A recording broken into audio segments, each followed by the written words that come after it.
About 10-15 years ago, the mountain pine bark beetle came through this area. It killed a lot of the lodgepole and spruce in the area.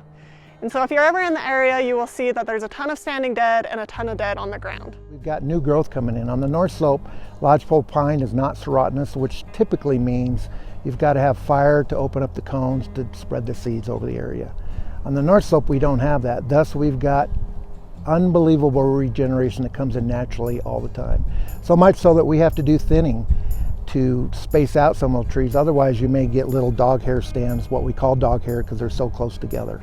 You may, as an example, get 180 to 190,000 stems per acre. So that's little bitty trees growing up right next to each other, and you got to thin them out so they release and they'll grow at somewhat of a normal pace.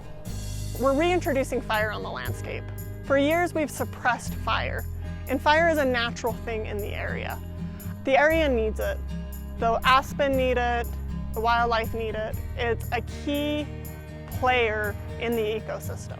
So the prescribed fire is going to create mosaic areas. So basically we're going to punch some holes in all of this dead stuff. This project will benefit wildlife in the area by increasing the understory diversity. That's the plants that grow on the ground that the mule deer, elk, and moose of the area eat.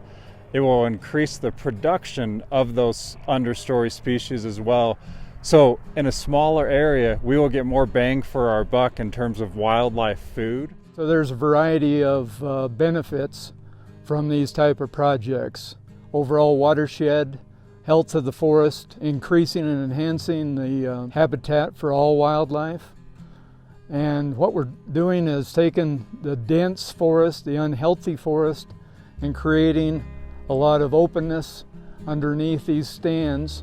And so it's management, it's treatment, and it's of overall benefit to a variety of different benefactors. There's more feed for the wildlife and more openings for them. These openings are really important so that they have a place to feed and they have a place that they can feel safe, that they're not running through thick timber where other wildlife could harm them.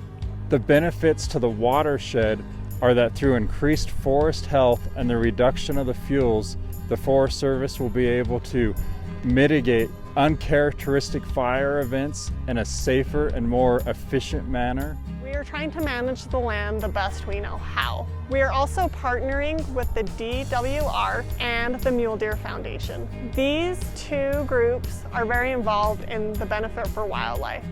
So as we work with these groups, we are trying to do the best practices for the land and for the wildlife.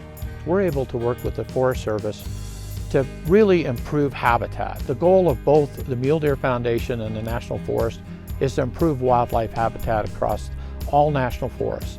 So these projects help us improve habitat for mule deer, for elk, for all kinds of migratory birds and other animals that are in the forest. And so the partnership together allows us really to do more than we could do as each individual agency.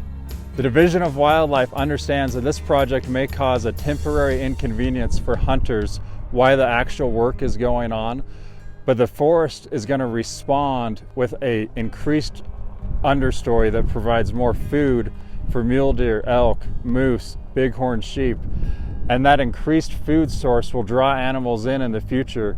So as long as we can deal with this temporary inconvenience in the future and for many years to come, this will be a draw to wildlife in the area.